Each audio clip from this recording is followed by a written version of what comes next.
না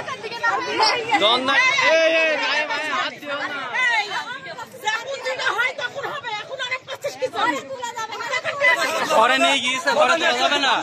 ঘরে তো আগেই কি হলো, ঘরে তো আগেই কি হলো, তখন কোনে ছিলেন? এটা নিয়ে হবে ছিলাম না আমরা, দেখবো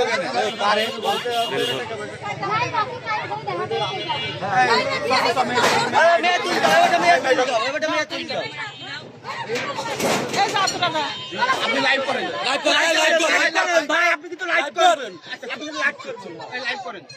3 বছর সে আমাকে হাসতে গিয়ে সবকিছুই মানে তার সাথে আমার শেয়ারে হয়ে গিয়েছে, কিন্তু তখন তারপর বাপ মা দেখতে যায়, তখন কিছু হয়নি, তখন সেই দিলে সমস্যা ছিল না, কিন্তু এখন সেই দিলে আমি মানবো না, এখন আমার ওর সাথে বিয়ে করা লাগবে, এইটুকু আমি চাই, তাছাড়া আর কিছু চাই। আর এইটুকু আমি জানি যে ওর সাথে বিয়ে করলে ওর আম্মু আমার শান্তি দেবে না, তাই আমি চুক্তিপত্র করবো এবং দেনমোহর অনেক টাকা করবো, কারণ ওর ভবিষ্যতে জানে ওর মা যে হয়তো বিয়ে করবে না, সেটা কি করে যাবেন, ওর মা আমার হাতে গিয়ে সমস্যা করবে না। আমি মার ভয় খাচ্ছে, 2 বছর আগে কেন মার ভয় খেলো না কালি? 2 বছর আগে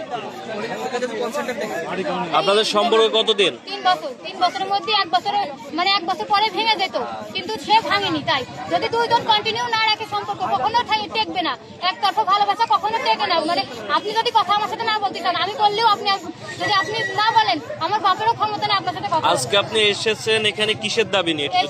এসেছি আমি ওর কাছে, আমি জানি না ওর আজকে বিয়ে, আমি বলতে চাচ্ছিলাম যে আমি ওর পা ধরে বলবো তুই আমার সাথে এমন করিস না, তোর তো আমি সব দিয়ে দিচ্ছি, আমার যেটুকু সম্বল আমার কানে দুল ছিল স্বর্ণের সেইটুকু দিয়ে দিচ্ছি, আমি বলেছি যে তুই গাড়ি কেনার মধ্যে দিচ্ছি, তোর আমি সব কিছু দিয়ে দিচ্ছি, তারপরে তুই আমার সাথে এমন বেইমানি কানে করছিস, তাই আমি এইটুকু শুধু বলতে এসেছিলাম, কিন্তু বাড়ি এসে শুনছি ওর বিয়ে।